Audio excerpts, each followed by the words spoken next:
Bringing right now from Capitol Hill, Congressman Keith Ellison of Minnesota. Congressman, a great day to have you on here to talk about a variety of issues we've been discussing this morning.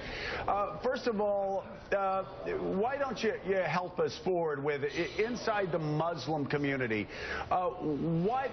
Because Muslims in America are obviously just as concerned as Christians or Jews or anybody else in America keeping their neighborhoods safe. So what is a good balance between allowing Syrian refugees into this country, but also maintaining the security that you want in your neighborhood as much as I want in mine? Well, I think we have a process that takes about 18 months to 2 years. There's multiple screenings and interviews that go on, multiple databases that are applied. I think we already have a pretty lengthy process. And by the way, we have a good track record. My own district, I'm proud to say, has many excellent people who are from Somalia. They come from a war-torn area. They come from an area where there's a terrorist group called Al-Shabaab. And yet our Homeland Security process, vetting process, has been pretty successful, and you know, people are doing well. So I think that we should not alter who we are and what we do based on what Daesh is trying to do. We should bolster our process. We should improve it as we go. But I don't think that we should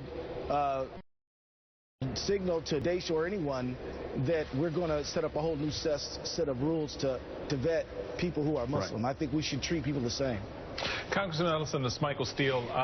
With respect to that point and what Joe and the table was just talking about, in looking at the American process, clearly there is a level of confidence. You just talked about an 18 to 24-month process for migrants to come here. What about the European process? What role or what advice, what process can you, as a member of Congress, bring to bear in that conversation so that we know and give the governors of the country the confidence that it is complete and whole from beginning to end? I think we need to embrace our European neighbors and help them bolster their process.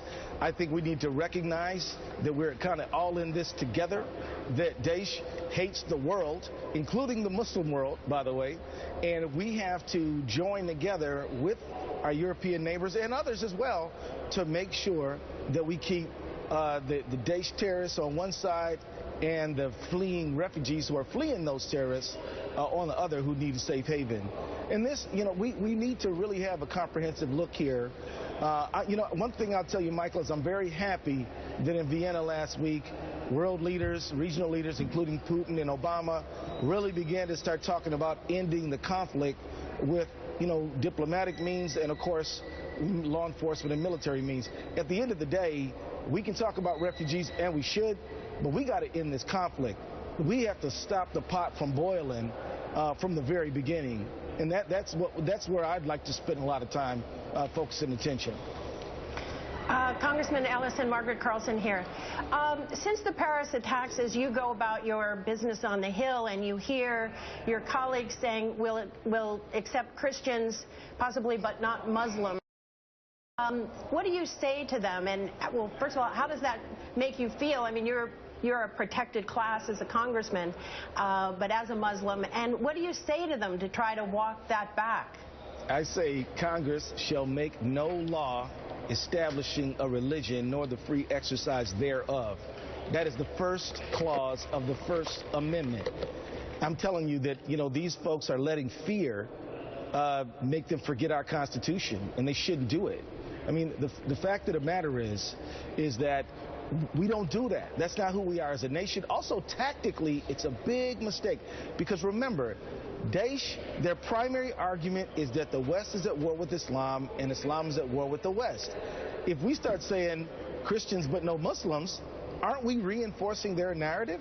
No, we have to say they're not representing anything but totalitarian, murderous extremism, and we represent civilization, civility, tolerance, inclusion. That's who we are, and that's who they are, and we should never forget that. And we should always remember that. So. Yep. Congressman Ellison, David Ignatius from the Washington Post. I just wanted to ask you what you're hearing from Muslim Americans, whether they are feeling that they're under attack, whether when they hear these governors talk about keeping out Muslims, keeping out Syrians, they feel personally upset, because if they begin to get angry, it becomes a very different situation. What are you hearing? What I'm hearing is that people feel fear, trepidation, hurt feelings. But you know what mostly the prevalent feeling is? A surge of patriotism. It's like, wait a minute, I'm an American too. This is my country too. I'm here because I love this country, and I will fight for it. I'll die for it. And I'm not going to let ISIS ruin things for Muslims around the world. And I'm feeling a resurgence and a need to really kind of assert a Muslim Americanness and tolerance and inclusion and respect. So, I mean, that's kind of the weird thing. You know, as some folks who are of other faiths fear Muslims are saying they're trying to assert their belonging in this society. And, you know, look, my constituency in the 5th District of Minnesota is mostly not Muslim, right? They know I'm Muslim. And, you know, we've seen people all over this country voting more, participating more, volunteering more. And I just think that, you know, we need to continue on that trend. You know, the truth is, you know, the Japanese Americans fought most valiantly in World War II. You know that, right? I mean, it's a fact that people who sometimes have their loyalty questioned become the most patriotic in loyalty. And I believe that's what's going on now. Although people do feel some people feel kind of bad. Some parents feel a little worried for their kids. All right. Congressman Keith Ellison, thank you so much for being with us. We greatly appreciate your time.